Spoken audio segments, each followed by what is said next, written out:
Hi, I'm Jen from JenThereDoneThat, and we have new travel restrictions here in Puerto Rico. These will start on Monday, November 16th, and they're currently scheduled to run through December 11th. So all of your Thanksgiving plans have just got changed. They are impacted. The couple of the biggest changes are we had been trending up. All of our restaurants and stores, the capacity was going up. We were at 50% capacity and then we were 55% capacity. Well, that's dropped back down to 30% capacity for stores, businesses and banks, and restaurants. So that's one of the big changes starting Monday, November 16th. If you plan to go out to eat, definitely call ahead for the restaurant, try to make reservations if you can.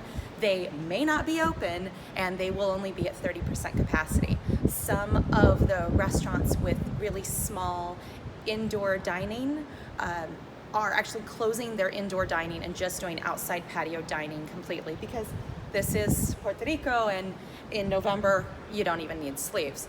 So I was at a restaurant this week that just completely closed their indoor dining because it was so small, and they just have their outside dining. So we're seeing that, and then we're just seeing some restaurants that during the week they just can't stay open at that limited capacity, so they're just closing. So a lot of our restaurant hours are reduced, restricted, and certainly the indoor dining capacity is down to 30% of their total allowed capacity. So that's how that's calculated. Our curfew is still from 10 p.m. to 5 a.m. We've been under curfew since March. This is not a surprise. I expect we'll be in curfew till the end of the year. During curfew hours, individual households, including rented properties, must observe the no activities, no loud music, no parties, no family gatherings, none of that after curfew. So 10 p.m., it needs to be quiet in all the houses. There have been some house parties and the cops are being called out on them and making arrests and fines. I think mostly fines, and they've been pretty good about a lot of warnings. So you have to be really breaking the rules to get that fine or worse. But the National Guard has been activated. So where it was the police discretion to give a warning or the fine or arrest, we now have our active National Guard is stepping up to help augment the police department. So I think we're going to see a lot more enforcement. There are a lot of places where people are saying, oh, the cops don't come here, nobody's here. You may see more of that. I know I was on Playa Piñones in Loíza when the beaches were closed down, and there were several cops all over giving me the stink eye just for slowing down and just kind of from my car looking out at the beach longingly and going, oh yeah, that's what it looks like. So we're definitely going to see more law enforcement. Masks covering the nose and mouth as well as social distancing are still required. So the masks are an interesting thing. Many of us have the reusable masks, and I love these because I feel like I'm not wasting as much. But if you've watched my other videos lately, I've had a lot of medical doctor's appointments and surgery and a stay in the hospital. All of the doctor's offices that I've been going to, and obviously the hospital, none of them are allowing the reusable fabric masks. They are requiring the one and done disposable face masks. So if you have any kind of a doctor's appointment or any sort of medical, they are requiring the surgical masks and not the reusable masks. So that's something I've observed. I don't know if that's a change or just that's been their policy.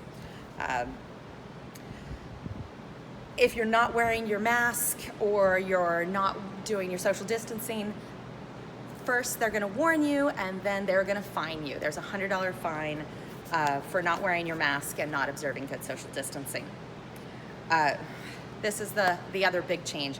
Beaches are no longer open for just hanging out. You can no longer bring your beach chairs, your coolers. We're back down to beach access is restricted to running, walking, and exercise only. So there was a tennis beach tennis activity this last weekend. I think that that's still going to be allowed for singles, but those of us that wanted to just sit on the beach and watch them play, we can no longer do that. It is for recreation and activity only back on the beach. We still have our alcohol sales limited till 10 p.m. for the curfew. And this is a new twist. So under no circumstances, the gathering of person consuming alcoholic beverages will be permitted in open spaces, beach areas, parking areas, and outside of commercial establishments. So that's a huge change. We have a very much, there's a culture of having a drink on the beach, or you are allowed to drink open container in any public spaces normally. That's why all of our festivals like Sanse are so much fun, because you're just walking down the street with your drink. It is a lot like Mardi Gras, but better. That is not allowed right now. So the alcohol sales, you must be in a commercial establishment. You have to be in a bar or a restaurant. Well, bars are closed. You have to be in a restaurant or in the privacy of your own home. You cannot be out in public just drinking with an open container. Casinos, gyms, movie theaters, churches, and funeral services are all back down to that 30% limited capacity, because those are typically indoor activities. So those are back down to the 30%. Pools and common areas in hotels and resorts are being restricted to 30% capacity. And I'm getting, the update that I just got was that for condos, common areas, and residential common areas, those pools must remain closed. So hotel pools can be open at limited capacity, but if you're looking at an Airbnb or you have a private condo, forget about it. You're not going to be able to use the pool. They are enforcing that again, which is a shame for those of us that miss going to the pool. Chinchereros, which are the really cool Pork Highway, Gavate. It's the party bus where you just go and eat and drink, a lot of fun. Those are closed. Those have been closed all year, so that's not a change. But the chinchereros, bars, nightclubs, they're all just closed. Tourists are still allowed to go to Culebra. The ferry is still running, air taxis are running, so you can go to Culebra no problem as tourists, but the ferry to Vieques is still limited to residents and emergency personnel only. There are some puddle jumper flights going to Vieques, so you can still get over there. I'm not sure what the hotel situation is like, because they're really trying to keep tourists off the island. So Culebra is your best bet if you're looking to go to one of the islands, but even then, they're really trying to discourage tourists from coming in. The AMA buses and the Tren Urbano, the public transportation, started operating, I think, 2 weeks ago, so they're still operating, but they are adding some additional COVID restrictions. I'm not sure what that is. It's probably how they space out in the seating. El Yunque National Forest is open. You still need reservations for that. And all travelers arriving to Puerto Rico at the airport must do the molecular PCR nose swab test. I have also heard from a few of the, what they're calling the naughty states, some of the states that have a huge outbreak right now. Upon arrival at the airport, they're threatening to turn people away if they don't come with their negative COVID tests from those locations. I haven't seen it personally. All of this takes place starting Monday, November 16th. So as we see how it's enforced, I'll do an update. But that is the rules that are in the latest executive order that just came out on Friday, November 13th, because 2020 hasn't been fun enough. We had another Friday the 13th, and these are the latest orders. So with the National Guard being activated, I think we're definitely going to see a lot more enforcement.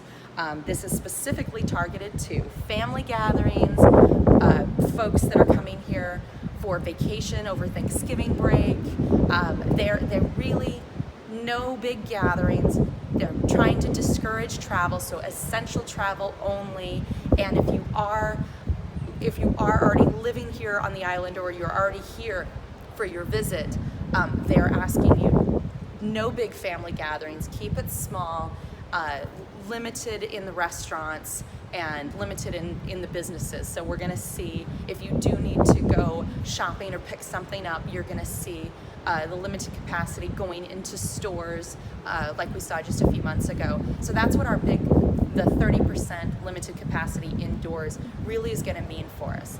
Again, how we see that enforced, we'll see soon enough. So thanks for watching. Be sure to like and subscribe for more videos from Jen There, Done That in Puerto Rico, the Caribbean, and beyond.